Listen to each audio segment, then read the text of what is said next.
অষ্টাদশ অধ্যায় আলোচ্য বিষয় মোক্ষ যোগ। শ্রী গীতার সার কথা বলুন কিংবা সাধনার সার কথা, মোক্ষ লাভ। মোক্ষ মানে মুক্তি লাভ। মানব জীবনের চরম আদর্শ এবং পরম প্রাপ্তি হল এই মোক্ষ লাভ। মোক্ষ লাভ ভিন্ন মানুষের দুঃখ নিবৃত্তি হয় না, আর মোক্ষ লাভ হয় আত্মজ্ঞানে। আত্মজ্ঞান লাভ হলে আত্মান্তিক দুঃখের নিবৃত্তি এবং পরমানন্দ প্রাপ্তি ঘটে। এটা আমাদের মানব জীবনেরই উদ্দেশ্য। আমরা কিসে বন্ধনে আছি আমরা অনেক সময় সেটাও জানি না। তাই মোক্ষের যে সংজ্ঞা আছে সেখান থেকে যদি কয়েকটি সংজ্ঞা আলোচনা করা যায় তাহলে আমাদের বন্ধন অবস্থাও আমরা বুঝতে পারব। যোগ বাশিষ্ঠ আছে, স্বরূপ অবস্থা হচ্ছে বিমুক্তি, তদ্ভ্রংশ অহংত বেদনম, অর্থাৎ স্বরূপে অবস্থান হয় মুক্তি, আর অহংত বেদন মানে আমি সুখী আমি দুঃখী, এই যে চিন্তা এটাই হচ্ছে বন্ধন। আমরা নিরন্তর নিজেকে হয় সুখী মনে করি না হয় দুঃখী মনে করি। তো যোগ বাশিষ্ঠের মধ্যে বলছেন বৈষ্ণদেব, অহংত বেদনম, নিজেকে সুখে দুঃখে এরূপ বোধ করাই হচ্ছে বন্ধন। আর স্বরূপে স্থিতি হলো মুক্তি, স্বস্বরূপানুপস্থিতি মুক্তি। স্বরূপ সকলের সচ্চিদানন্দ। নিরালম্ব উপনিষদে বলছেন, নিত্যানিত্য বস্তু বিচারাত অনিত্য সংসার সমস্ত সংকল্প ক্ষয় মোক্ষ। নিত্য এবং অনিত্যের বিচার দ্বারা নিত্য বস্তু নির্ণয় হলে, নিত্য বস্তু কি নিত্যম একং ব্রহ্ম, বস্তুম একং ব্রহ্ম, এটা হচ্ছে নিত্য বস্তু। অনিত্য হচ্ছে সংসার জগৎ। তা বলছে নিত্যানিত্য বস্তু বিচার, নিত্য নিত্য বস্তু নিত্যা এবং অনিত্য বিচার অবলম্বনে নিত্য ব্রহ্ম অনিত্য জগৎ, এই বিচার অবলম্বনে অনিত্য সংসারের যে সমস্ত সংকল্প, অনিত্য বস্তু লাভের ইচ্ছা বাসনা কামনা, এই যে সংকল্প, এগুলো লাভের যে সংকল্প, এগুলো ত্যাগ করার নামই হচ্ছে মোক্ষ। অনিত্য সংসারের বস্তু লাভ মানব জীবনের উদ্দেশ্য হতে পারে না। আমরা অনেকেই মনে করি টাকা পয়সা ধন দৌলত অর্জনই মনে হয় মানব জীবনের লক্ষ্য। এমনভাবে সংসার আমরা জীবন যাপন করি মনে হচ্ছে ওটাই মানব জীবনের মুখ্য উদ্দেশ্য, টাকা পয়সা ধন দৌলত লাভ করা, মান যশ প্রতিষ্ঠা। কিন্তু এগুলো কি হয়? এগুলো হচ্ছে দেহ সম্বন্ধীয়, যেখানে দেহটাই অনিত্য, আর সেখানে দেহের সুখভোগের চিন্তাই হলো অনিত্য, আর দেহের সুখভোগের চিন্তার জন্য দ্বন্দ্ব অর্জনেই হচ্ছে অনিত্য। তা এই জন্য সংকল্প করাই হচ্ছে মিথ্যা। আর এরূপ সংকল্পে যারা জড়িয়ে যায় তারা বন্ধনে পড়ে। মহাত্মারা বলেন এই দেহটা পরিণাম কি? বলছে হয় বিষ্ঠা, না হলে বৎস, আর না হলে কি হয়, কৃমিকীট রূপে পরিণত হয়। কিরকম? এই দেহটা মৃত্যুর পর যদি শ্মশানে জ্বালিয়ে দেয় বর্ষ, আর দেহটা যদি কেউ জঙ্গলে ফেলে দেয়, কুকুর শিগাল যদি টেনে টেনে কুকরে কুকরে খায়, তাদের বিষ্ঠাতে রূপান্তরিত হয়। আর দেহটাকে যদি মাটির তলে পুঁতে দেওয়া হয়, কি হয়? কৃমিকীট উৎপন্ন হয়। এই অনিত্য দেহের যে সংকল্প, অনিত্য দেহটাকে সুখে দুঃখে রাখার যে বাসনা, এটাই বন্ধন। আর এগুলো ত্যাগে হচ্ছে মুক্তি। তাই বলা হয়েছে নিত্যানিত্য বস্তু বিচারাৎ অনিত্য সংসার ও সমস্ত সংকল্প ক্ষয় মোক্ষ। বলছে প্রথমে তুমি নিত্য এবং অনিত্য বিচার করো। নিত্য ভগবান ঈশ্বর আত্মা পরব্রহ্ম, অনিত্য এই জীব জগৎ অনন্ত ব্রহ্মাণ্ড। তা এই দেহটাই ব্রহ্মাণ্ডের অন্তর্গত, জগতের অন্তর্গত, দেহটা অনিত্য। আবার বলা হচ্ছে ইচ্ছা মাত্র ন বিদ্যেহ তার নাশ মোক্ষ। আমাদের মনের মধ্যে ইচ্ছা হয়, কামনা জাগে, এসনা জাগে, লোকৈষণা, বিত্তৈষণা, পুত্রৈষণা, এই যে এসনাগুলো জাগে, এগুলো অবিদ্যা। আর অবিদ্যায় হচ্ছে বন্ধন, তার নাশ ও মোক্ষ। ইচ্ছার নাশ হলে তখন সে মুক্তি লাভ করে। কত সুন্দর সুন্দর কথা বলছেন শাস্ত্রের মধ্যে।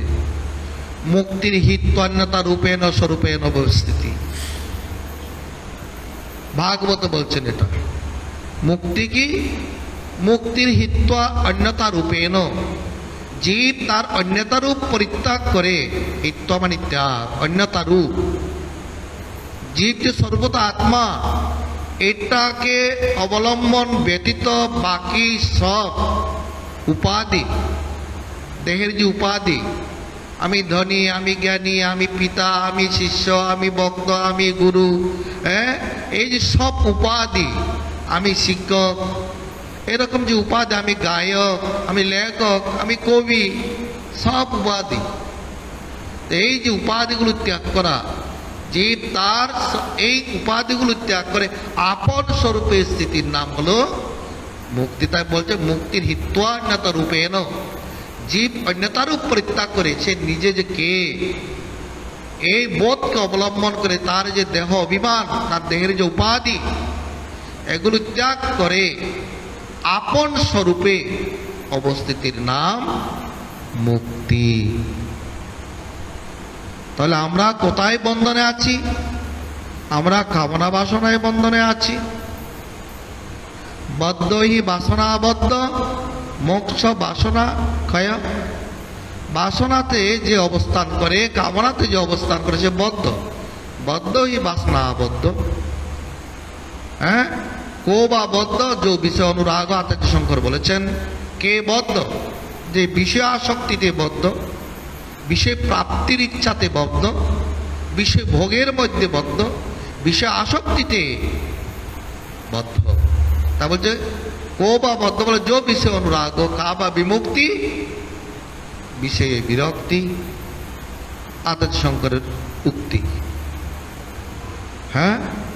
আমরা সকলে বন্ধনে আছি, গুণের বন্ধনে, সত্তরজতম গুণের বন্ধনে আছি, মায়ামোহের বন্ধনে আছি, কাম ক্রোধ লোভমোহের মধ্যে বন্ধনে আছি, অষ্টপাশে বন্ধনে আছি। কত প্রকার বন্ধন, কত প্রকার দড়ি আমাদেরকে বেঁধে রেখেছে। এক একটা দড়ির জট খুলতে না পারলে মুক্তি লাভ অসম্ভব। অথচ এগুলোই আমরা মনে করি সার। কিন্তু গীতা মাতা কি বলছেন, ভগবান শ্রীকৃষ্ণ কি বলছেন?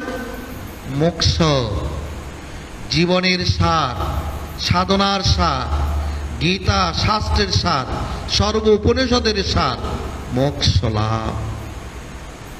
সংসার আমরা কিভাবে বন্ধনে আছি, এই দৃষ্টান্তটা আমি প্রায় সময় দিয়ে তাকে ভালো লাগে। কারণ এগুলো যত আলোচনা হয় তত আমি যে বদ্ধ এটা অনুভবে আসে। এই জন্য বারবার এগুলো আলোচনার বিষয় হয়। মুশিক ক্ষুধার্ত হয়ে যখন গৃহের মধ্যে, মুশিক মানে কি ইন্দুর, গৃহের মধ্যে কার্যের অনশনে ঘুরতে থাকে, যদি সেই সময় তার নাকের মধ্যে মন প্রাণ ভুলানো যদি খাদ্যের সুগন্ধ আসে, সে নিজেকে সামলাতে পারে? এমন সে ক্ষুধার্ত, তখন সে কি করে? দুর্ভিক্ষ পীড়িত মানুষের মতো হামাগুড়ি দিয়ে যে কোথায় খাদ্য আছে তার দিকে ছুটে গিয়ে খাদ্যের স্বাদ গ্রহণ করতে চেষ্টা করে, করে না? করে। তখন খুব ভালোভাবে সে সেখানে তার ক্ষুধার্ত মনকে সে আহার গ্রহণ করে শান্ত করার চেষ্টা করে। আহারের প্রলোভনে সে মুগ্ধ হয়ে আহার গ্রহণে রত থাকে। পাশে আরেকটা মুশিক যাওয়ার সময় দেখছে, আরে আমার বন্ধু তো ভালো খাদ্য পাচ্ছে, আমি তো পাচ্ছি না। এই খাদ্য পাওয়া তো আমার কোনো উপায় নেই, সেটা একটা পিঞ্জরার মধ্যে আবদ্ধ হয়ে আছে, আমি পিঞ্জরাতে তো ঢুকতে পারবো না, আর ঢুকতে পারলে তো বেরোতে পারবো না। এটা তো মায়াপাত, শিকারীর মায়াপাত। মারার জন্য এই যন্ত্র বসানো হয়েছে, কলটা বসানো হয়েছে। তাই তার বন্ধুকে হুঁশিয়ার করে দিল, বন্ধু তোমাকে মারার জন্য, আমাকে মারার জন্য এই মায়াপাত, এই শিকারের এই কলটা তৈরি করা হয়েছে। তুমি জানো কোথায় তুমি ঢুকে পড়েছ? তুমি যে আবদ্ধ হয়ে পড়েছ, তুমি তো খাদ্যের প্রলোভনে আহারে খুব আনন্দে আহার গ্রহণ করছো। বন্ধু প্রভাত হওয়ার পূর্বে যদি এই কল থেকে বেরোতে না পারে, যন্ত্র থেকে বেরোতে না পারে, যন্ত্রের কল থেকে, মৃত্যু তোমার সুনিশ্চিত, আমি চললাম। এই বলে সে দৌড়ালো। এবার যন্ত্রের কলের মধ্যে যে ইঁদুর বা মুশিক, সে তো ভাবছে, তাই তো আমি কোথায় বদ্ধ, আমি তো এখন কোন দিকে এখানে প্রবেশ করেছি ভুলে গেছে। কেন? খাদ্যের প্রলোভনে ক্ষুধার্ত মন তার কলের ভিতর প্রবেশ করে কলের মুখটা ঝাপটা হয়ে পড়ে গেছে, সে আর বদ্ধ হতে বেরোতে পারবে না, সে নিজেও জানে না। তখন সে ওই কলের শলা, লোহার শলা ভিতর মুখ ঢুকাতে চেষ্টা করে, বেরোবার জন্য চেষ্টা করে। এই ছোট্ট ফাঁক দিয়ে তো সে বেরোতে পারবে না। চাই সে কত বিক্ষত হয়ে যাচ্ছে, খাদ্যের দিকে তার আর মন নেই। এখন তার কেবল চিন্তা এবং চেষ্টা, কিভাবে আমি এই কল থেকে বেরোবো। কখনো এই ফাঁকে, কখনো এই ফাঁকে, কখনো এই ফাঁকে, না কোনো ফাঁকে তার জন্য যথেষ্ট নয় যে বেরিয়ে পড়বে। বিষম চিন্তায় পড়ে গেল। এবার দাঁত দিয়ে, তার দাঁত দিয়ে, ছোট্ট দাঁত দিয়ে লোহার শলাগুলো কাটতে চেষ্টা করছে। দাঁত ভেঙে চুরমার হয়ে যাচ্ছে, তথাপি তার চেষ্টার বিরাম নেই। কারণ সে যখন বদ্ধ হয়ে আছে, তাকে মুক্ত হতে হবে। ইঁদুর যে রূপ এই লোহার শলাকার পিঞ্জরে বদ্ধ হয়ে আছে, আমরা সকলে এই দেহ পিঞ্জর বলো, সংসার পিঞ্জরে আমরা বদ্ধ হয়ে আছি। আমার দৈহিক কার্যের অন্বেষণ, মনের কার্যের অন্বেষণে, নানা কামনা বাসনার জালে আমরা এখন বদ্ধ হয়ে আছি। কখন এই বাসনা চরিতার্থ করার জন্য, কখন এই বাসনা চরিতার্থ করার জন্য। তখন পরম হিতৈষী, পরম বন্ধু, পরম সুরিত গুরুদেব এসে বলেন, কি করছো? তোমার জন্ম কি জন্য তুমি জানো? তুমি যে বাসনায় বদ্ধ হয়েছে হচ্ছে মায়ার পাপ। তোমাকে মারার জন্য মায়া, মহামায়ার চক্রান্ত। তুমি যদি এই মহামায়ার পাপ থেকে বেরোতে না পারো, ওই মুশিকের মতো তোমাকে আত্মনাদ করতে করতে এই পৃথিবী থেকে বিদায় নিতে হবে। বারবার জন্ম মৃত্যুর যন্ত্রণা, বারবার তিতাব জ্বালা তোমাকে ভুগতে হবে। এখনো সময় আছে, চেষ্টা করো। ওই চেষ্টার নাম হলো মোক্ষ লাভের চেষ্টা।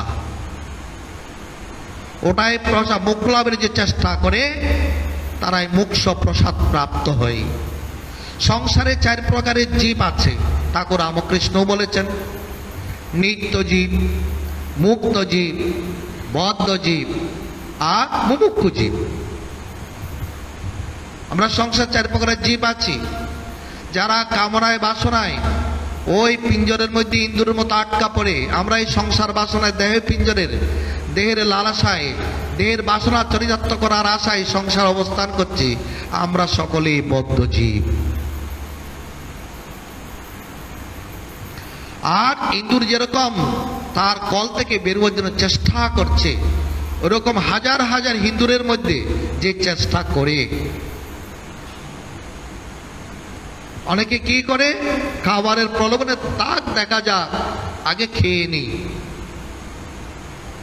কিন্তু কোন ইন্দুর সে যখন তার মৃত্যুর সন্নিকট সে দেখতে পায়, আমার আর সময় নাই, প্রভাত হলে মালিক এসে আমাকে জলে ডুবিয়ে নাহলে পিটিয়ে আমাকে মারবে, যখন কোনো জীব সেটা দেখতে পায় তখন যে মুক্তির জন্য চেষ্টা করে তাকে বলে মুমুক্ষু জীব। আর ওই মুমুক্ষুদের মধ্যে যারা মুক্তির সাধনা করে তাদের সকলেই মুমুক্ষু। তাদের মধ্যে থেকে যে ভগবানকে লাভ করে আত্মদর্শন করে সে মুক্ত জীব। আর নিত্য জীব দৃষ্টান্ত নারদাদি, সুখদেবাদি যারা মুক্ত হয়ে পৃথিবীতে লোকশিক্ষার জন্য জন্মগ্রহণ করেছেন।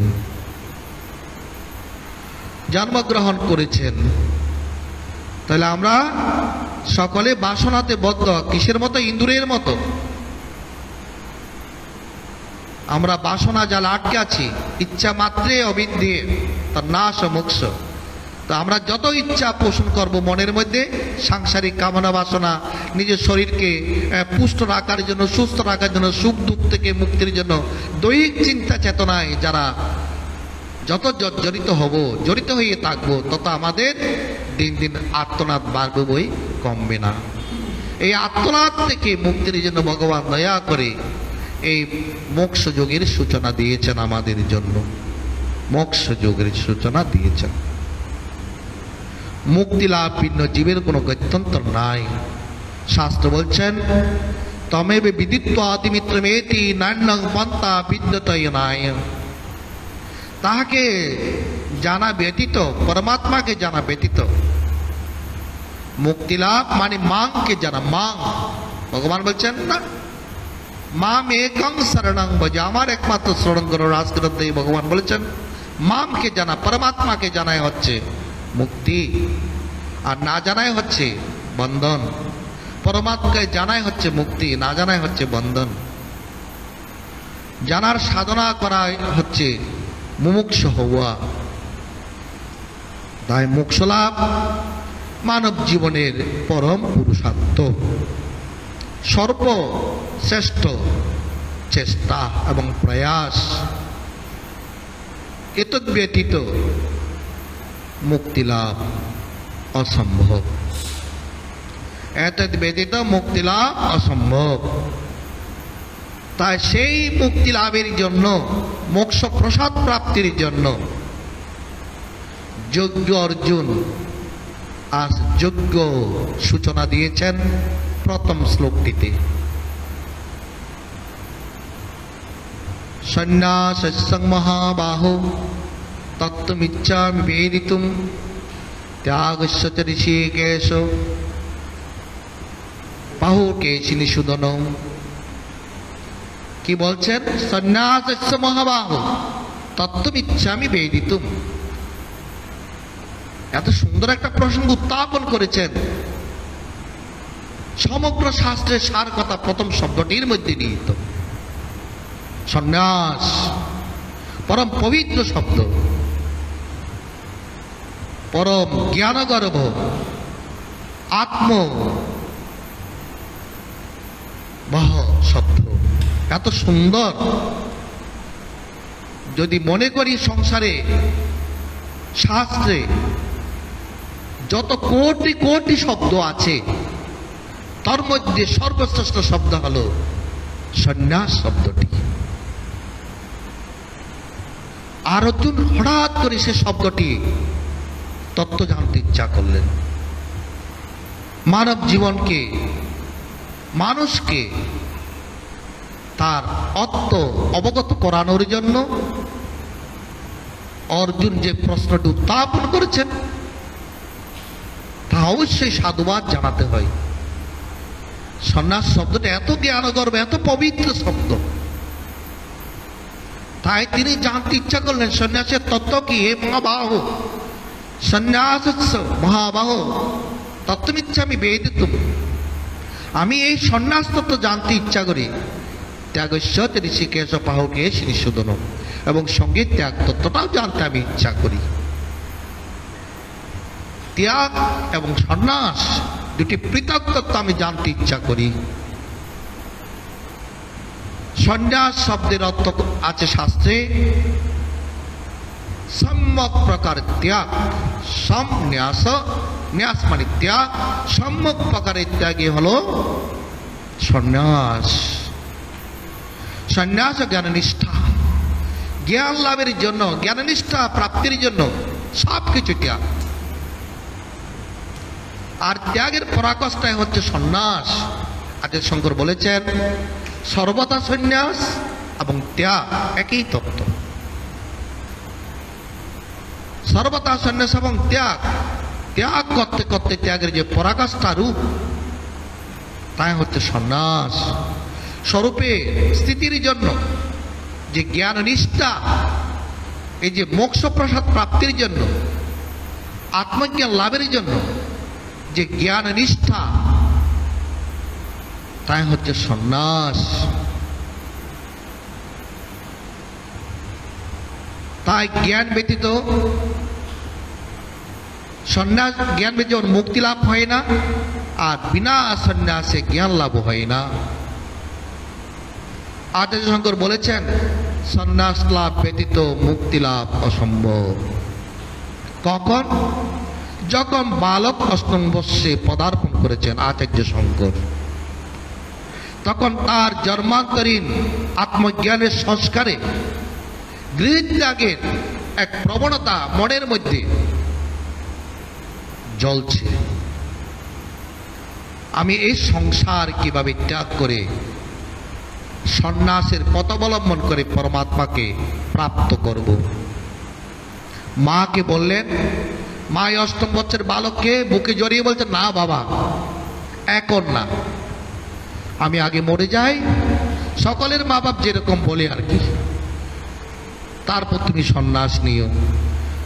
তোমার অদর্শনে আমি থাকতে পারবো না, আর তুমি আমার একমাত্র অন্ধের জ্যেষ্ঠ একমাত্র পুত্র, তোমাকে না দেখে তুমি ব্যতীত আমি কি করে থাকি। কিন্তু আচার্য শঙ্কর তার মনের মধ্যে সন্ন্যাসের যে প্রবাহ চলছে, ত্যাগের যে প্রবাহ চলছে, জ্ঞান লাভের যে অধম্য উৎসাহ মনের মধ্যে, বলা হয় টর্নেডো, ঘূর্ণিঝড়ের চেয়ে শ্রেষ্ঠ, মনের মধ্যে চলছে।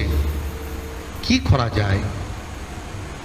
মায়ের সাথে আলোয়াই নদীতে, পুণ্য নদী আলোয়াই নদী কালেডি গ্রামের পাশে, যাহা আচার্য শঙ্করের প্রভাবে গ্রামের পাশ দিয়ে প্রবাহিত হয়েছে মায়ের স্নানের সুবিধার জন্য। মায়ের সঙ্গে স্নান করতে গেলেন নদীতে। ছেলে নদীতে স্নান করছেন, মা কাপড় ধৌত করছেন। এমন সময় শঙ্কর মাকে বলে, মা আমাকে কে টেনে নিয়ে যাচ্ছে? কুমিরে ধরেছে। আচার্য শঙ্কর কুমিরে ধরেছে, টেনে নিয়ে যাচ্ছে, মা আমাকে রক্ষা করো। মা এবং আরো যারা স্নানার্থী ছিলেন, স্নান করতে গেলেন, তারা সবাই পুকুরে ঝাঁপিয়ে পড়লেন, নদীতে ঝাঁপিয়ে পড়লেন, কিন্তু শঙ্করকে রক্ষা করতে পারছেন না, অনেক দূরে নিয়ে গেছেন। এবার শঙ্কর মায়ের কাছে অন্তিম প্রার্থনা করলেন, মা তুমি আমাকে সন্ন্যাস গ্রহণের অনুমতি দাও, আমি অন্তত মনে মনে সন্ন্যাস গ্রহণ করে মুক্তি লাভ করি এবং আমার এই শরীরটাকে নিপাত করি। সন্ন্যাস ব্যতীত মানব জীবন অপূর্ণ থেকে যায়। মা মা চোখের জলে ঝরঝর করে কান্না করছেন। মা ভেবে নিয়েছেন ছেলেকে তো আর পাওয়া যাবে না, অন্তত ছেলের অন্তিম ইচ্ছাটাকে আমি পূর্ণ করে দিই। অনিচ্ছা সত্ত্বেও মা কি দিলেন? অনুমতি দিলেন। মনে মনে যেন কি করেন? সন্ন্যাস গ্রহণ করে মুক্তি লাভ করেন। এটা ছিল আসলে একটা যোগমায়ার ঘটনা। তখন সেখানে ধীবররা এসে, জেলেরা এসে জাল ছিটিয়ে দিলেন। জাল জেলে দিয়ে সেখানে কুমিরকে ধরতে গেলেন। কুমির কিন্তু আরো গভীরে চলে দিলেন, শঙ্করকে ছেড়ে দিলেন। শঙ্কর প্রাণে বেঁচে গেলেন, সেবা শুশ্রূষা করলেন, বেঁচে গেলেন। এই সময় কথাগুলো বলছিলেন, মা সন্ন্যাস ব্যতীত মুক্তি লাভ অসম্ভব। অদ্বৈত জ্ঞানের স্থিতি হচ্ছে সন্ন্যাস। আর এই সন্ন্যাসের অদ্বৈত জ্ঞানের আচার্য শঙ্করের পরম ভক্ত ছিল আমাদের বাবাজি স্বামী সুতজানন্দ জ্যোতি মহারাজ। তার জীবন দ্বারা অদ্বৈত জ্ঞান ব্যতীত আর কিছুই ছিল না। অদ্বৈত জ্ঞান পরাকাষ্ঠা, পরম মূর্তি তিনি। সর্বক্ষণ অদ্বৈত জ্ঞানের চর্চায় থাকতেন। গীতা থেকে বেছে বেছে কোথায় অদ্বৈত জ্ঞানের সংজ্ঞাগুলো, কথাগুলো আছে সেগুলো আমাদের শোনাতেন। এবং এই অদ্বৈত জ্ঞান লাভের জন্য প্রেরণা সূচক আচার্য শঙ্করের প্রণীত বিবেক চূড়ামণি, তত্ত্ববোধ, বেদান্ত কেশরী, অপরোক্ষ অনুভূতি এবং পঞ্চীকরণ, এই গ্রন্থগুলো বাবাজির পরম প্রিয় ছিল। সাথে ছিল রামগীতা, শান্তি গীতা, শিব গীতা, দেবী গীতা, উত্তর গীতা। প্রত্যেকটি গীতাতে আছে আত্মতত্ত্বের প্রবল ব্যাখ্যা। এবং সেই ধারায় ছিল বাবাজির জীবন। এবং সর্বক্ষণ তিনি অনুভবী শিষ্যদের সাথে, ভক্তদের সাথে তিনি অদ্বৈত জ্ঞানের চর্চা করতেন। এই কথাগুলো কেন বলছে একটু পরে বলবো। এই অনুভবী শিষ্যদের মধ্যে আমরা যাদেরকে দেখতে পেয়েছি তাদের মধ্যে ছিল অন্যতম বর্তমান আমাদের আশ্রমের সন্ন্যাসী স্বামী নির্বাণানন্দ মহারাজ এবং ব্রহ্মলীন শ্রীমৎ সন্ময়ানন্দ ব্রহ্মচারী। সঙ্গে ছিলেন জ্ঞাননিষ্ঠ অধ্যাপক সদামগত শ্রীযুত অনিল ধর মহোদয়, সদামগত অধ্যাপক সুবিমল গুহ মহোদয় এবং সদামগত মাস্টার হিরেন্দ্র মাস্টার। এরা ছিলেন অন্তরঙ্গ বাবাজির পার্শ্বদ, যাদের সঙ্গে বাবাজি অদ্বৈত জ্ঞানের কথা বলে পরম তৃপ্তি আনন্দ লাভ করতেন। যে কথাগুলোর কিছু অংশ বাবাজির জীবনীতেও লেখা আছে। তো বাবাজি ছিলেন আগাগোড়ে আচার্য শঙ্করের পরম ভক্ত। শুধু বাবাজি নয়, আমাদের আশ্রমের পরম্পরার যে লক্ষ্য সকল ভক্ত সমক্ষে উপস্থাপনা করা হয় তা হল আত্মর মোক্ষার্থং জগৎ দ্বিতায়চ, আত্মার মুক্তি এবং জগতের কল্যাণ। সে অদ্বৈত ধারায় ছিল আমাদের মুনি বাবা, বাবাজির গুরুদেব, সন্ন্যাসী বাবা, বাবাজির শিক্ষা গুরুদেব ছিল আমাদের কুলানন্দ ঠাকুর এবং বাবাজি। এই কথাগুলো বলার একমাত্র উদ্দেশ্য ছিল যারা আমাদের এই বাবাজির ভাবগুলো বুঝতে পারে নাই, বাবাজির বা আশ্রমের লিখিত গ্রন্থ আদি পাঠ করে নাই, তারা কেবল প্রকাশ করতে থাকে বাবাজি নাকি শঙ্কর বিরোধী, সন্ন্যাস বিরোধী। কি অদ্ভুত কথা, শুনলে হাসি পায়। যার জীবন দ্বারা ছিল অদ্বৈত জ্ঞান তিনি নাকি শঙ্কর বিরোধী, সন্ন্যাস বিরোধী। হ্যাঁ, যিনি সারা জীবন শাস্ত্রকে, বৈদিক শাস্ত্রকে সম্মুখে রেখে জীবন যাপন করেছেন যিনি। এই জন্য কথাগুলো বলা হচ্ছে, যারা বাবাজির সঙ্গ করে নাই, বাবাজির এই কথাবার্তাগুলো অনুভব তো করেই নাই, ধারণা করতে পারে না, যারা আশ্রমের গ্রন্থ আদি পাঠ করে না, তারা এই কথাগুলো বলে। অথচ বাবাজি ছিল সন্ন্যাসের প্রতিমূর্তি। কি ত্যাগে, কি জ্ঞানে। ত্যাগের যেমন পরাকাষ্ঠা, জ্ঞানের তেমন পরাকাষ্ঠা। বাবাজির এই ভাবনার উপর এই সমস্ত ভক্তরা কেমন করে যে কলঙ্কের ছাপ রাখতে পারে ভাবতে অভাব লাগে। এটা কি তাদের গুরুনিষ্ঠা, না গুরুর উপর কলঙ্ক ছাপিয়ে দিলেন? কোথায় বাবাজির ভাবধারা আর কোথায় তারা? অথচ আগাগোড়ে আমাদের আশ্রম চলছে অদ্বৈত জ্ঞানের ধারায়। আচার্য শঙ্করের যে অদ্বৈত জ্ঞান, নির্বিশেষ অদ্বৈত জ্ঞান, যে জ্ঞান না হলে মুক্তি লাভ সম্ভব নয়। বাবাজি তার নিজের হাতে লেখা আত্মজ্ঞান এই মানব জীবনের লক্ষ্য। বিনা কর্মে কিছুতে আত্মদর্শন হতে পারে না। হ্যাঁ, বিনা কর্মে কিছু আত্মদর্শন হতে পারে না। আত্মান্তিক দুঃখ নিবৃত্তি, পরমানন্দ প্রাপ্তি আত্মজ্ঞানের ফল। আত্মজ্ঞানের ফল কি? আত্মান্তিক দুঃখ নিবৃত্তি, পরমানন্দ প্রাপ্তি। এক সময় বাবাজি যখন কাশীতে তপস্যা করছিলেন, তখন সন্ন্যাসী বাবা বলেছিলেন, যদি কেহ তোমাকে সন্ন্যাস দিতে চাই, এখন গ্রহণ করিও না।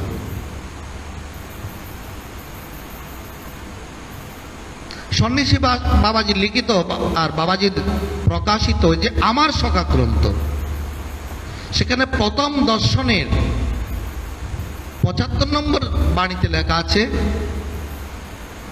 ব্যবহারকালে রাগদেশ এবং সাধনায় ধ্যানে লয় বিক্ষেপে যা আসে আর যায়, তার সন্ন্যাসের অধিকার কি?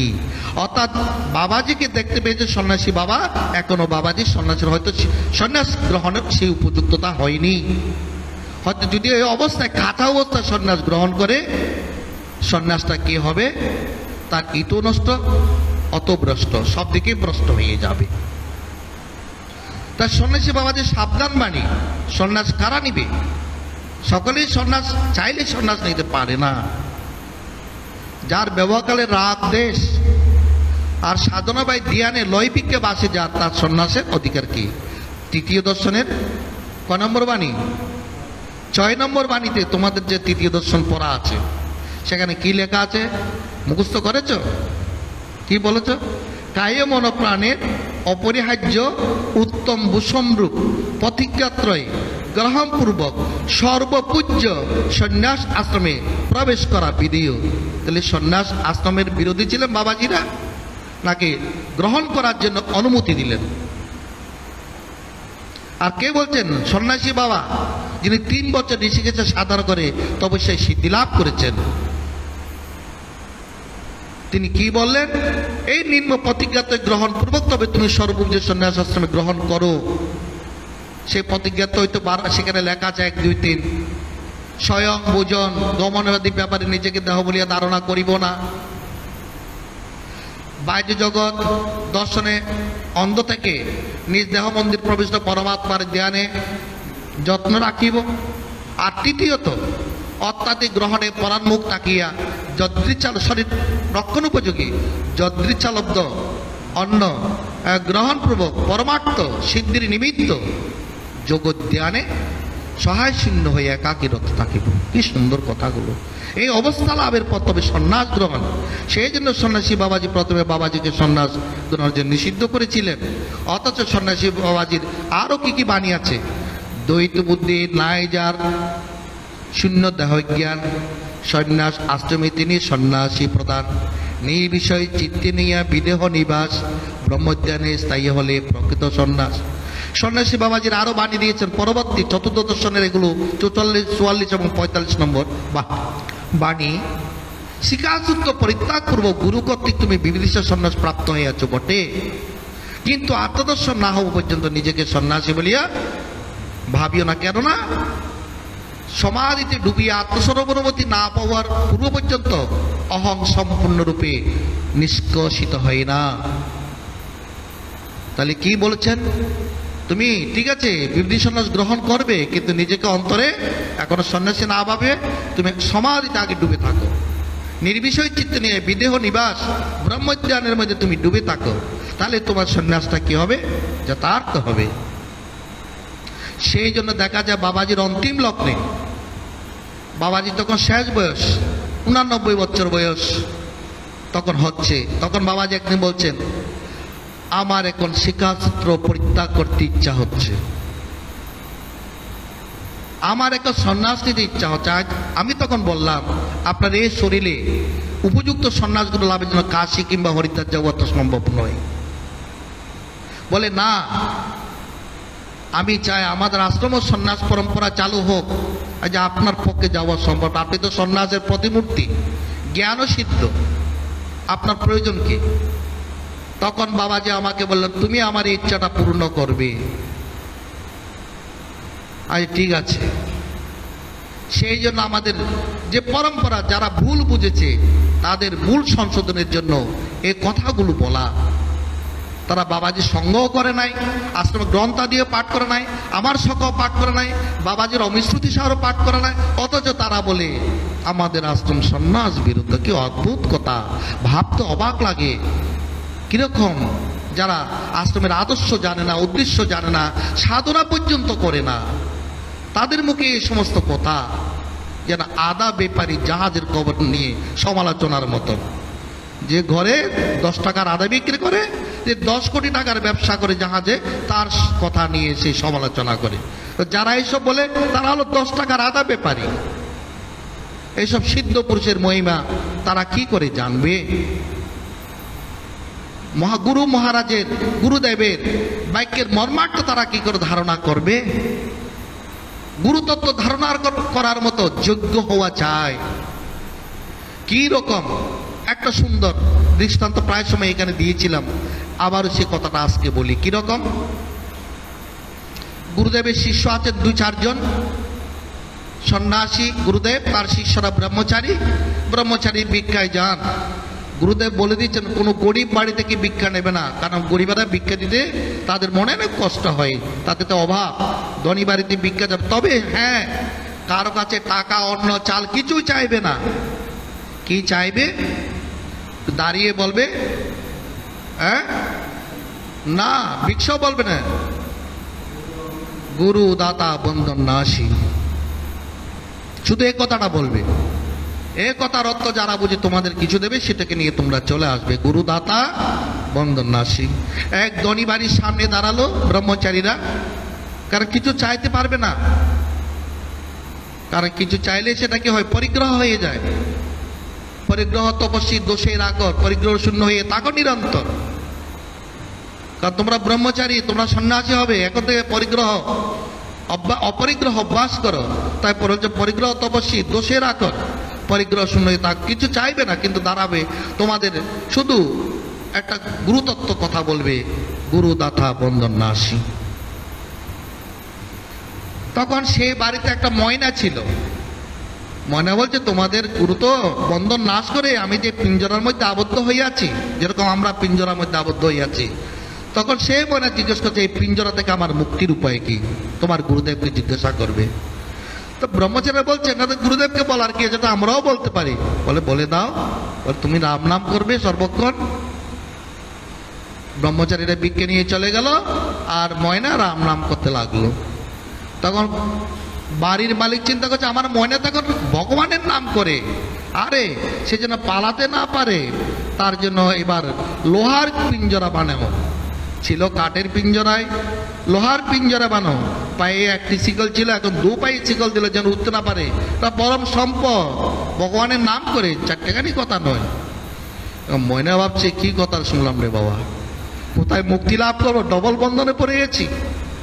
হ্যাঁ, ছিলাম কাঠের পিঞ্জরে, লোহার পিঞ্জরে পড়ে গেছি। ছিল 1 পায়ে শিকল, এখন 2 পায়ে শিকল হয়ে গেছে। এখন আবার একদিন গেল, বলো ভাই তোমাদের গুরু তোমরা কি নাম দিলে, সে নামে তো আমার ডবল বন্ধন হয়ে গেল। বলে তোমার গুরুদেব একটু জিজ্ঞেস করুন আমার এই বন্ধন মুক্তির উপায়। তখন তারা গুরুদেবকে জিজ্ঞাসা করাতে, যে ময়নার এরকম জিজ্ঞাসা করেছেন, গুরুদেব সেখানে অজ্ঞান হয়ে হাত পা ছটপট ছটপট করছেন, ঝাপাট ঝাপাট করছেন। হরি বাপ! আবার গুরুদেবের মাথায় জল টল সুস্থ করলেন। ব্রহ্মচারীরা আবার যখন সেই বাড়িতে গেলেন, মনে বলছেন, তোমাদের গুরুদেবকে জিজ্ঞাসা করেছো? বলে, ভাই তোমার কথা গুরুদেবকে আর কখনো তুলবো না। তোমার কথা তুলতেই গুরুদেব সেখানে অজ্ঞান হয়ে পড়ে গেল, আর সঙ্গে সঙ্গে ময়নাও অজ্ঞান হয়ে গেল, হাত পা চটপট করতে লাগলো। এবং মরে গেল মনে করে গৃহকর্তা তাড়াতাড়ি এসে বন্ধন খুলে দিয়ে তাকে বাইর করলো, মাথায় জল ডাললো, পায়ে শিকল খুলে দিল, পট করে ময়না উড়ে চলে গেল। তাহলে একটা ময়না যার মুক্তির অদম্য ইচ্ছা আছে সে গুরুদেবের সংকট অনুভব করতে পারে, এটা বলার জন্য এই কাহিনীটি বলা।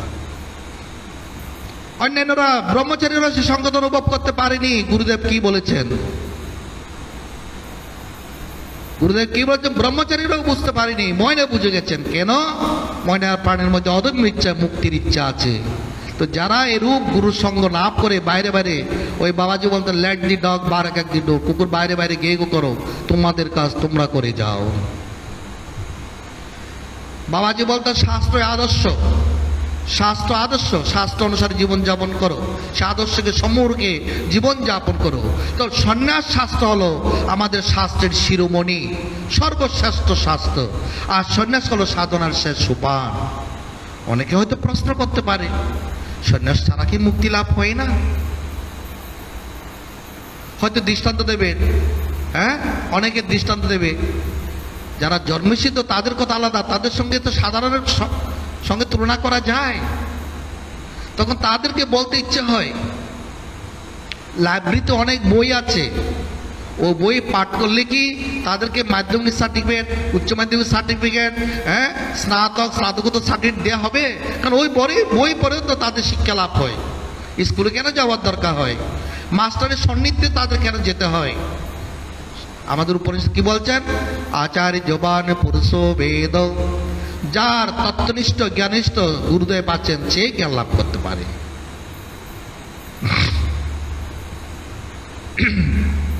সংসারে প্রবেশ না করলে যেমন পুত্র লাভ হয় না, সন্ন্যাস আশ্রমে প্রবেশ না করলে জ্ঞানরূপ পুত্র লাভ হয় না। এগুলো সন্ন্যাস গ্রহণ না হলে কেউ বুঝতে পারবেন না। তার জন্য যেখানে সন্ন্যাসী বল সর্বপূজ্য সন্ন্যাস আশ্রমে প্রবেশ করার জন্য আগে তুমি এ সত্য অনুভব, সত্যগুলো তুমি নিজে পূরণ করো, তৈরি করো, নিজেকে তৈরি করো। সন্ন্যাস বহুবিধ ভাগ আছে, মুখ্য এবং গৌণ। মুখ্য সন্ন্যাস, গৌণ সন্ন্যাস। মুখ্য সন্ন্যাস আবার দ্বিবিধ, এটা হচ্ছে বিবিদিশা, এটা বিদ্যৎ। জ্ঞান লাভের জন্য শিক্ষাসূত্র ত্যাগ করে যে সন্ন্যাস জ্ঞাননিষ্ঠ হয়ে, তার নাম বিবিদিশা।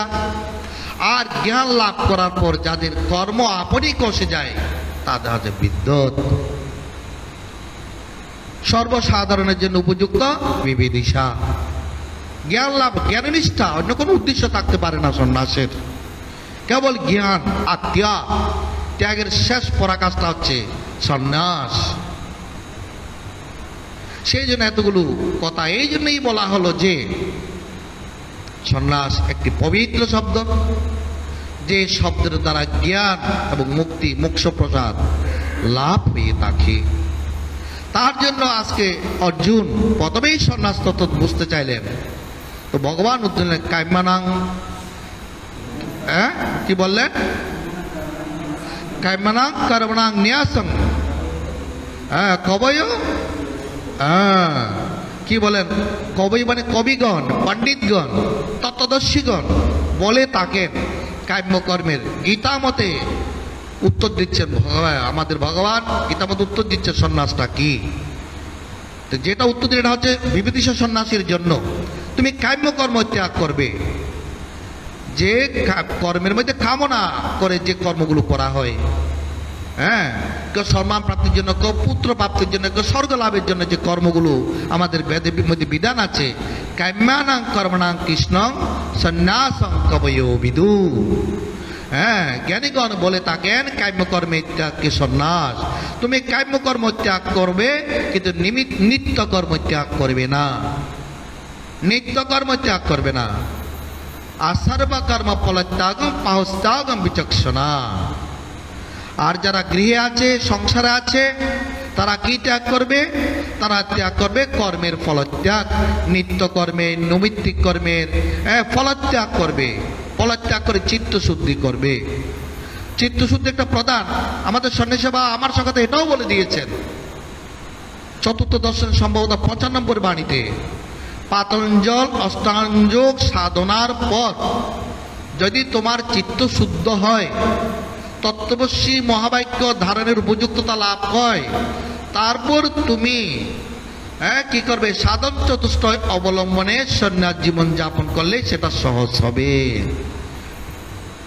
এরপরও যদি বলে আমাদের আশ্রম সন্ন্যাস আশ্রম নয়, সন্ন্যাসের বিরুদ্ধে, এর চেয়ে আর অনুতপ্তের কথা আর কি হতে পারে? যেখানে সন্ন্যাসী মহারাজ পদে পদে সন্ন্যাসের কথাগুলো আমার তার প্রথম দর্শনে, তৃতীয় দর্শনে, চতুর্থ দর্শনে মুহুর মুহুর বলে গেছেন।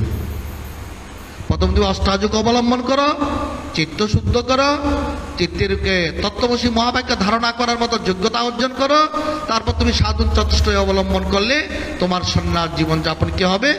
সহজ হয়ে যাবে। অযোগ্য হয়ে তুমি যদি ওই সাধন অবলম্বন করো, তোমার কখনো সেই জীবনযাপন কঠিন হবে, সহজ হবে না।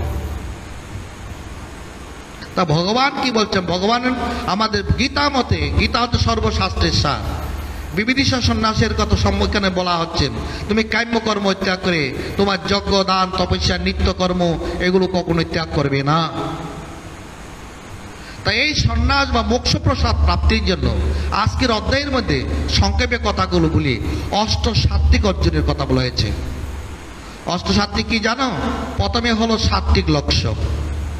সাত্ত্বিক লক্ষ্য, তোমার সাত্ত্বিক জীবনের লক্ষ্য কি? সাত্ত্বিক ভাব। কেউ জীবনের লক্ষ্য টাকা পয়সা, ধন দৌলত, বিবাহ আদি করে, এটাই মনে করে যে আমার জীবনের লক্ষ্য। বাস, একটা বাড়ি করলে, একটা গাড়ি কিনলে, কিছু টাকা ব্যাংক ব্যালেন্স করলে, একটা ভালো ব্যবসা চললে মনে হয় আমার জীবনটা সার্থক হয়ে গেল, এটাই আমার জীবন, আমি যেটা যেটা চেয়েছি সেটা যেটা পেয়ে গেছি, যাক আমার জীবনের লক্ষ্য পূরণ হলো, মনে করে না? কিন্তু আজকের গীতা মাতা কি বলছেন? মোক্ষ। মোক্ষই হলো জীবনের সাত্ত্বিক লক্ষ্য। ওই সাত্ত্বিক লক্ষ্য অর্জনের জন্য বলা হয়তো তুমি সাত্ত্বিক কর্ম করো। সাত্ত্বিক কর্মের কথা বলা আছে। তুমি সাত্ত্বিক কর্তা হও। সাত্ত্বিক কর্ম কি? প্রথম সাত্ত্বিক কর্ম হলো আত্মকর্মই সাত্ত্বিক কর্ম। আত্মকর্ম ব্যতীত তুমি মোক্ষ লাভ করতে পারবে? আত্মতত্ত্ব চিন্তন ব্যতীত, আত্মকর্ম ব্যতীত কোনোদিন মোক্ষ লাভ সম্ভব নয়। আত্মমন্ত্র জপ ব্যতীত, আত্মমন্ত্র সাধন ব্যতীত। তাই সাত্ত্বিক কর্ম হলো আত্মকর্ম। এখানেও সংজ্ঞা আছে। নিয়ত কর্ম তুমি করবে ফলাসক্তি ত্যাগ করে, ফলাকাঙ্ক্ষা রহিত হয়ে। কর্ম যিনি করেন তাকে কে বলা হয়? কর্তা। তুমি সাত্ত্বিক কর্তা হও। সিদ্ধা সিদ্ধ নির্বিকার সাত্ত্বিক কর্তা মুচ্যতে। তুমি যে এই সাধনা করতে চলেছ, এখানে কোনো এ কর্মে সিদ্ধি অসিদ্ধিতে তুমি কোনো লক্ষ্য রাখতে পারবে না। আবৃত্ত তোমার সাধনা চালিয়ে যাও। পিছন দিকে ফিরে দেখো না তুমি কতটুকু এগিয়ে এসছো, দরকার নেই। তুমি এগিয়ে যাও, শুধু সাধনা করতে থাকো। আমরা তো মাঝখানে হাঁপিয়ে যাই। কিছুদিন আত্মকর্ম করে মনে হচ্ছে অনেক কিছু হয়ে গেছে, আমার সে অনুতক সম্মান করতে ইচ্ছা করি, মানুষের কাছে যশ পেতে ইচ্ছা করি না।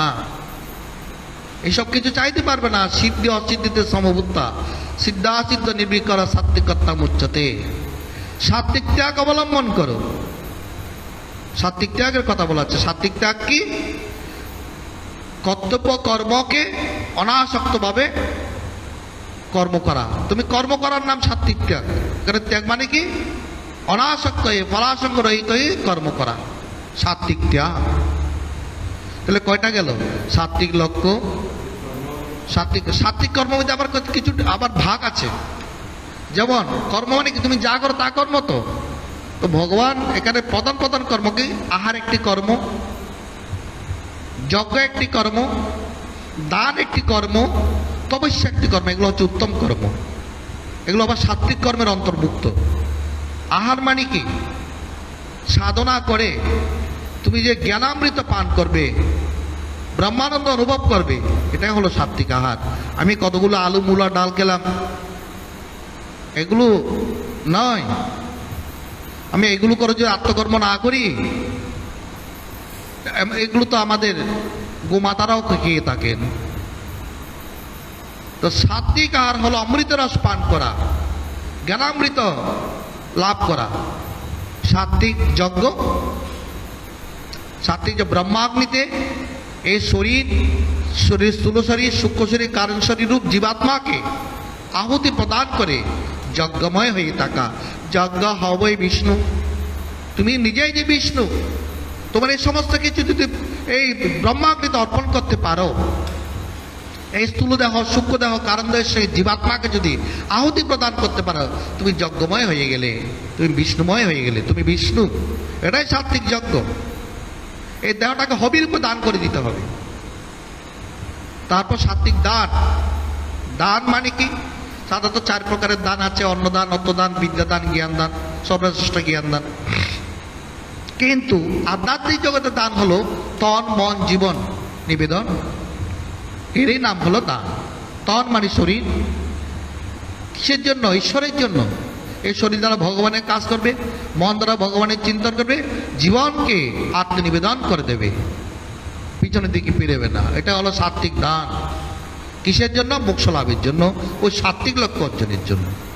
তপস্যা, সদা আজ্ঞাচক্রে স্থিতির প্রয়াস করার নাম তপস্যা। কেন? তপলোক আমাদের ভ্রু মধ্যে আজ্ঞাচক্রে, সেই জন্য তপলোকে আজ্ঞাচক্রে থাকার নিরন্তর যে চেষ্টা, তার নিচে আসলে তো আমাদের জ্ঞানেন্দ্রিয় বিষয়ে আমাদেরকে আকর্ষণ করবে। সেই জন্য উপরে থাকার নাম তপস্যা, মানে চেষ্টা, সাধনা। এগুলো সব সাত্ত্বিক কর্ম। সাত্ত্বিক লক্ষ্য, সাত্ত্বিক কর্ম, সাত্ত্বিক কর্তা, সাত্ত্বিক ত্যাগ, 4টা গেল। সাত্ত্বিক ধৃতি, আত্মভাবকে ধরে রাখার নাম। অসম্ভব ধৈর্য অবলম্বন করে সমস্ত জাগতিক ক্ষুধা তৃষ্ণাকে সহ্য করে, শীত উষ্ণ গ্রীষ্ম বর্ষা রাগ দেশ সবগুলোকে হজম করে তিতুক্য হয়ে সর্বদা আত্মভাবকে ধরে রাখা। আমি নিজে আত্মা, সাক্ষী চেতা কেবল নির্গুণশ্চ, এই ভাবটিকে ধরে রাখা ধৃতি। আর সাত্ত্বিক বুদ্ধি। সাত্ত্বিক বুদ্ধি হলো, এটা এক প্রকার ধ্যান। দ্বিতীয় হলো ধারণা। তুমি যে প্রাপ্তটাকে ধারণা করার, ধরে রাখার চেষ্টা করতো, সেইভাবে স্থিতি বুদ্ধি সেখানে নিমগ্ন হয়ে থাকার নাম সাত্ত্বিক বুদ্ধি। এবার আসবে সাত্ত্বিক ভক্তি। সাত্ত্বিক ভক্তি কি? অদ্বৈত ভক্তি হচ্ছে সাত্ত্বিক ভক্তি। দ্বৈত আর অদ্বৈত 2 প্রকারের ভক্তি আছে। দ্বৈত ভক্তিতে সালোক্যাদি মুক্তি হতে পারে, সালোক্য, সারূপ্য, সামীপ্য এই মুক্তি হতে পারে, কিন্তু কৌবিল্য মুক্তি হবে না। জ্ঞানাৎ এবত কৌবিল্যম স্বস্বরূপ অনুসন্ধানং ভক্তি। আচার্য শঙ্কর বলেছেন বিবেক চূড়ামণিতে, তার মধ্যে মোক্ষ লাভের যত প্রকার উপায় আছে, একমাত্র হচ্ছে অব্যভিচারিণী ভক্তি বা অদ্বৈত ভক্তি বা স্বস্বরূপ অনুসন্ধানাত্মিকা ভক্তি হচ্ছে শ্রেষ্ঠ। ভক্তিরেব করিয়সি স্বস্বরূপ অনুসন্ধান ভক্তি, এটাই অদ্বৈত ভক্তি, সাত্ত্বিক ভক্তি। তবে তোমার সাত্ত্বিক জ্ঞান লাভ হবে। সর্বভূতেষু জনৈকম ভাবম অভয়মিক্ষতে অবিভক্তম বিভক্তেষু তজ্জ্ঞানম সাত্ত্বিকম। কোন জ্ঞান? সকল প্রকার নাম রূপ বিবিক্ত পদার্থের মধ্যে এক পরমাত্মাকে দর্শন করা। সর্বভূতেষু জনৈকম, সর্বভূতেষু জনৈকম, সর্বভূতের মধ্যে এক পরমাত্মা বিরাজ করছেন। যেরূপ অলঙ্কারের মধ্যে স্বর্ণ বিরাজ করে, অনেকগুলো মাটির দ্রব্যের মধ্যে হাড়ি, কলসি, সরাই, প্রদীপের মধ্যে মাটি বিরাজ করে, যেরূপ বস্ত্রের মধ্যে সূত্র বিরাজ করে, সেরূপ নাম রূপে বিভক্ত পদার্থের মধ্যে এক পরমাত্মায় বিরাজ করছেন। সর্বভূতেষু যেরকম ভাব অব্যভিক্ষতে, যেটা এটা দর্শন করেন। অবিভক্তঞ্চ বিভক্তেষু সাত্ত্বিক জ্ঞানমুচ্যতে, তাকে বলা হচ্ছে সকল বিভক্ত পদার্থের মধ্যে অবিভক্ত এক পরমাত্মাকে অনুভব করার নাম সাত্ত্বিক জ্ঞান। এই যে এইভাবে যারা যেতে না পারে, তাদের জন্য ভগবান আজকে আরেকটা সুন্দর, সে সাত্ত্বিক ভক্তি জ্ঞান মুক্তি লাভের জন্য সুন্দর একটি কথা বলেছেন। কি বলেছেন? এটা হচ্ছে সন্ন্যাসের পরাকাষ্ঠা বাণী। এটাকে আমরা অনেক সময় সহজ বাণী মনে করি। কোন বাণীটা? সর্বধর্মাং পরিত্যজ্য মামেকং শরণং ভজ অহং ত্বং সর্ব পাপেভ্যো মোক্ষয়িষ্যামি মা শুচ। এটা সাধারণ বাণী নয়। যারা সত্যিকারের সন্ন্যাস আশ্রমে প্রবেশ করে সন্ন্যাস জীবন যাপন করে, এই সন্ন্যাসীদের জন্য এই বাণী। সর্বধর্মাং পরিত্যাজ্য, সর্বধর্ম বলতে কি? ধর্ম মানে পুণ্যের দ্যোতক। যে কর্মের দ্বারা পুণ্য লাভ হয় তাহা ধর্ম, আবার যে কর্মের দ্বারা পাপ হয় তাহা অধর্ম। এখানে সর্বধর্মাং বলতে ধর্ম অধর্ম শাস্ত্রকাররা এইভাবে ব্যাখ্যা করেছেন। সকল প্রকার তুমি পাপ পুণ্যের ঊর্ধ্বে, পাপ পুণ্য হচ্ছে গুণের জগতে, তোমাকে গুণাতীত অবস্থা লাভ করতে হবে, তার উপরে যেতে হবে, আজ্ঞা চক্রের উপরে থাকতে হবে। এই বাণীটা হচ্ছে সেখানকার জন্য, তা সন্ন্যাসীর জন্য এই বাণীটা। সর্বধর্মাং পরিত্যাজ্য, যে পাপ পুণ্যের দিকে যার নজর নেই, যে গুণের দিকে যার নজর নেই, ত্রিগুণের ওপারে যিনি যেতে চান, ওপারের সাধনা যিনি করছেন, সেখানে যাবেন, সে সাধনা। সর্বধর্মাং পরিত্যাজ্য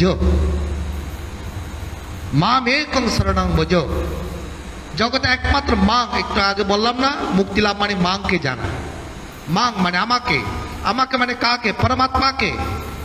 এখানে কোনো সংঘাত বস্তুকে ভগবান বলেননি। সংঘাত বলতে কি কোনো রাম মূর্তি, কৃষ্ণ মূর্তি, শিব মূর্তিকে বলেননি। পরমাত্মা যিনি কিরূপ আছেন? যিনি চিদানন্দ, সচ্চিদানন্দ রূপ, যিনি প্রপঞ্চ উপশমম শিবম, সৌপম চতুর্থং মন্যন্তে, শিবং শান্তম চতুর্থং মন্যন্তে স আত্মা সবিজ্ঞেয়। মান্ডলিক উপনিষদের মধ্যে আছে কথাটা। সেই চতুর্থ অবস্থায়, তুরীয় অবস্থায় যিনি অবস্থান করেন, সে মাং পরমাত্মা। যোগা সপ্ত জ্ঞানভূমির মধ্যে চরম ভূমিতে যাকে লাভ করায় সাধকগণ, সিদ্ধ পুরুষগণ, সমাধি প্রাপ্ত অবস্থায় যে বস্তুকে অবলম্বন করে সমাধি হয়, সেই চরম পরম ব্রহ্মকে অবলম্বন করাই হচ্ছে তার শরণে চলে যাওয়া। কি বলা হচ্ছে? সর্বধর্মা, তুমি সকল প্রকার পাপ পুণ্যজনক কর্মগুলোকে ত্যাগ করে একমাত্র পরমাত্মার শরণে তুমি চলে যাও। মাম একং শরণং ভজ। ভগবান বলছেন এরূপ যারা শরণ গ্রহণ করতে পারেন, এই সন্ন্যাস অবলম্বন, এটাকে অর্জুনকে এই জন্যই বলা হচ্ছে যেহেতু সন্ন্যাসের তত্ত্ব জিজ্ঞাসা করেছেন, তাই সন্ন্যাস তত্ত্বের এটা হচ্ছে চরম তত্ত্ব। তাদের জন্য আমি কি করি অর্জুন? অহং ত্বং সর্ব পাপেভ্যং মোক্ষয়িষ্যামি মা শুচ। আমি কি করি তাদের জন্য? তার সমস্ত জন্মান্তরের কৃত কর্মের সমস্ত পাপ বিনাশ করে। তার অর্থ কি? তাকে আমি জ্ঞান দান করি। জ্ঞানাগ্নি সর্বকর্মাণি ভস্মসাৎ কুরুতে অর্জুন। তার সমস্ত পাপ, তার মানে তাকে আমি আত্মজ্ঞান দিয়ে দিই। সে জ্ঞানের দ্বারা তার যে পাপ, দশবিধ পাপ বলুন, জন্মান্তরী পাপ বলুন, সমস্ত পাপ বশীভূত হয়ে যায়। তাই অর্জুন তোমার চিন্তার কোনো কারণ নেই, শোক করো না। আমাদের গীতা শুরু হয়েছে শৌচ দিয়ে, অশোচান্ন শোচস্তং প্রজ্ঞাভাদঞ্চ ভাসছে। হ্যাঁ, অসহ্য জনের জন্য তুমি শোক করিতেছ। আর আজকের অধ্যায়ে ভগবান সেখানে সেই সমাধান আজকের অধ্যায়ের এই শ্লোকে, যেটাকে আমাদের গীতার মধ্যে মহাত্মারা সর্বশ্রেষ্ঠ বাণী বলেছেন, সর্বশ্রেষ্ঠ মন্ত্র বলেছেন। আমি শ্লোক বলবো না, গীতার মন্ত্রগুলোকে শ্লোক বলা হয় না, মন্ত্র। মন্ত্র মানে মননেরই ব্যাপার, জ্ঞানেরই ব্যাপার, অনুভবের ব্যাপার, বুঝার ব্যাপার, বোধগম্য হবার ব্যাপার। সেই জন্য বলেছেন অহং সর্ব পাপেভ্যং মোক্ষয়িষ্যামি মা শুচ। যে যারা একমাত্র আমাকে জানার চেষ্টা করে, আমার স্বরূপের অনুভূতি লাভ করার চেষ্টা করে, সাধনা করে, সর্বকর্ম পরিত্যাগ পূর্বক সন্ন্যাস গ্রহণ করে, উপযুক্ত হয়ে। অনুপযুক্ত ব্যক্তি আবার সন্ন্যাস গ্রহণ করলে তার জন্য বিড়ম্বনা হয়, বিড়ম্বনা হয়ে যায় তার জন্য। তাই বলা হচ্ছে এইভাবে যারা আমার শরণ গ্রহণ করে। আর এটা যদি আমরা ভক্তি তত্ত্বের দিকে একটু এগিয়ে যাই, এটাকে সহজভাবে যদি বলি যে যার আর কোনো দিকে দিশা নেই, কোনো দিকে দিশা নেই মানে আর কোন দিকে যাওয়ার পথ নেই বলো, তার কোনো দিকে কিছু প্রাপ্তির পথ নেই, একমাত্র ভগবানই শরণ গ্রহণ করে অন্য কোনো আর কোনো উপায় নেই, নিরুপায় হয়ে যে অনন্য মনে ভগবানের শরণ গ্রহণ করে, ভগবান তাকে কি করে? উদ্ধার করে, তাকে মুক্তি দান করে। অনন্য মনে শরণ, সেটা আমরা দেখতে পাই দ্রৌপদীর জীবনে। দ্রৌপদী যখন কৌরবদের, কৌরবেরা, দুর্যোধনেরা, দুঃশাসনেরা, পাশাখালার সবাই অপমান করতে চেয়েছিলেন, তখন দ্রৌপদী প্রথমে একাধীশ্বরের শরণ নিয়েছিলেন, তারপর তিনি 2 হাতে শরণ নিয়েছিলেন। ভগবান বস্ত্রাবতার রূপে এসে তাকে রক্ষা করলেন। আবার যখন সে বনের মধ্যে ওরা অবস্থান করছেন, দুর্যোধনের চক্রান্তে যখন 1000 শিষ্য পরিবেষ্টিত হয়ে দুর্বাসা মুনি গেলেন সেখানে একাদশীর পালনা করবেন বলে, তার দুর্যোধনের লক্ষ্য হলো বনের মধ্যে যদি দ্রৌপদীর আহার হয়ে যায়, সে কাউকে আহার দিতে পারবে না। দুর্বাসা যদি আহার প্রাপ্ত না হয় তাহলে তাদেরকে অভিশাপ দিয়ে তাদের বংশ নির্বাসন করে দেবে। সে অবস্থায় দ্রৌপদী অনন্য মনে ভগবানকে স্মরণ করেছেন, ভগবান তাকে কৃপা করেছেন। তাই সেরকম নিরুপায় হয়েও যারা ভগবানের শরণ গ্রহণ করেন, কিরকম? ছোট্ট একটি দৃষ্টান্ত দিয়ে শেষ করব। এক গর্ভবতী হরিণ, তিনি বনের মধ্যে একেবারে নির্ভয়ে তিনি বিচরণ করছেন, তার আহার্য গ্রহণ করছেন, কোনো ভয় নেই। এভাবে চলতে চলতে গভীর জঙ্গলে প্রবেশ করলেন। কিছু দূর পর গিয়ে দেখলেন সেখানে বনের মধ্যে দাবানল জ্বলছে, বনে বনে কাটে কাটে ঘর্ষণে আগুন ধরে গেছে। ওইদিকে তো যাওয়ার আর পথ নেই। এবার পিছনে ফিরে দেখছেন, তিনি যেন অনুভব করছেন তাকে কেউ যেন মারার জন্য আছে। সত্যিকারভাবে পিছু ফিরে দেখলেন এক ব্যাধ তীর ধরে বসে আছেন তাকে মারার জন্য। এখন ডান দিকে পালাতে যাবেন, সেখানে এক বাঘ, বনে দাবানল জ্বলেছে, বাঘ বেরিয়ে গেছে আর হরিণকে দেখেছে সে শিকারের থাবা মারার জন্য বসে আছে। এদিকে যাবেন, সেখানে নদী, একদিকে নদী, একদিকে বাঘ, একদিকে শিকারী, অন্যদিকে দাবানল। তখন হরিণ ভাবছেন, আমার তো আর কোনো পালাবার পথ নেই, সকল পথ বন্ধ হয়ে গেছে। এবার সে ভাবতে ভাবতে তার পেটের যে শিশু আছে, শিশুর চিন্তায় তার চোখ দিয়ে গড়িয়ে গড়িয়ে জল পড়ছেন আর ভগবানের কাছে প্রার্থনা করছেন, আর্তনাদ করছেন, প্রভু আমার মৃত্যু হয়তো হোক, আমার পেটে যে নিষ্পাপ শিশু আছে তাকে তুমি মেরো না, সে তো কোনো অন্যায় করেনি, হয়তো আমি কর্মফলে মরতে পারি, আমার মৃত্যুর জন্য আমি চিন্তা করছি না, আমি চিন্তা করছি আমার নিষ্পাপ শিশুর জন্য, রক্ষা করো প্রভু। এই বলে চোখে গড়িয়ে গড়িয়ে জল পড়ছে। এমন সময় যে বনে দাবানল জ্বলছে, আগুন জ্বলছে, আগুনের একটি ফুলকা এসে শিকারীর চোখের কোনায় পড়েছে। আর সে সময় শিকারী তার তীর ছেড়ে দিয়েছে, যেহেতু তার চোখে আগুনের ফুলকা এসে পড়েছে, স্ফুলিঙ্গ এসে পড়েছে, তখন সে চোখ বন্ধ করে তীর মেরে দিয়েছে। তীরটা মাঠ ছিল কার কাছে? হরিণের নিকট। মাঠ ওইটা গিয়ে পড়লো বাঘের চোখে। তখন শিকারী তার চোখের যন্ত্রণা চটপট করতে করতে পালিয়ে গেল, বাঘ চোখের যন্ত্রণা চটপট করতে করতে মরে গেল। এমন সময় আকাশ থেকে ঝরঝর করে বৃষ্টি নামলো, দাবানল নিভে গেল। সেই মুহূর্তে দুটি হরিণ শাবক জন্ম দিল। ওই হরিণী, তাকে কে রক্ষা করলো? ভগবান। অনন্য মনে যারা ভগবানকে ভাবে স্মরণ করে, তমেব শরণং গচ্ছ সর্বভাবেন ভারত। আজকের অধ্যায়ে ভগবান বলেছে, অর্জুন তুমি তার স্মরণে যাও অনন্য ভাবে।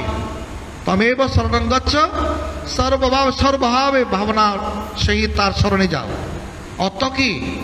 এই সর্বভাবে তার স্মরণে যাওয়ার 5টি অর্থ আছে। দেরি হয়ে যাচ্ছে, আজকে সেটা আর বললাম না, সুযোগ পেলে বলবো একদিন। তাহলে তার স্মরণে গেলে লাভটা কি? তৎপ্রসাদাৎ পরাং শান্তি স্থানং প্রাপ্স্যসি শাশ্বতম। যদি আমরা ভগবানের শরণ গ্রহণ করি, সকল ভাবে সকল অবস্থায় মনের মধ্যে যে যে ভাব আছে সে ভাব দিয়ে তাকে আত্মনিবেদন করতে পারি, সর্বক্ষণ তাকে স্মরণে রাখতে পারি, তার চিন্তন করি, সকল কর্ম তাকে অর্পণ করতে পারি, তার বিধান অনুযায়ী জীবনযাপন করতে পারি, তার ইচ্ছাকে জীবনের মজ্জাগত করতে পারি, তাহলে তার প্রসাদ আমরা প্রাপ্ত হব, তার কৃপা আমরা লাভ করতে পারবো, আমরা জীবনে পরম শান্তি লাভ করবো। তৎপ্রসাদাৎ পরং শান্তি। তৎপ্রসাদ, কোন প্রসাদে পরম শান্তি লাভ হয়? ব্রহ্মানন্দ প্রসাদে। ব্রহ্মানন্দ পরম সুখদ, এটা হচ্ছে পরম প্রসাদ। সে প্রসাদ হলো মোক্ষ প্রসাদ, সেই শান্তি হলো মুক্তির একটি অবস্থা। শাশ্বত পথ লাভ করব পরলোকের গিয়ে আমরা কোথায়? শাশ্বত অবয় পথ। যদ্গত্তান নিবর্তন তদ্দাম পরম, যেখানে গেলে আমাকে আর ফিরে আসতে হবে না, সে অবয় পথ আমরা লাভ করতে পারবো। এটাই হচ্ছে মোক্ষ প্রসাদ। বিষাদ দিয়ে গীতার সূচনা হয়েছে, প্রসাদ দিয়ে গীতার সমাপ্ত হয়েছে। এই প্রসাদ কত প্রকার? এই প্রসাদ 4 প্রকার। কিরকম? এটা হচ্ছে ভক্তি প্রসাদ, শক্তি প্রসাদ, জ্ঞান প্রসাদ, মোক্ষ প্রসাদ। অন্যান্য প্রসাদের কথা আজ বললাম না।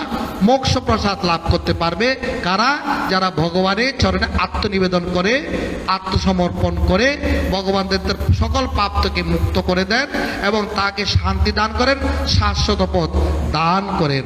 ওম তৎসৎ। জয় গুরু।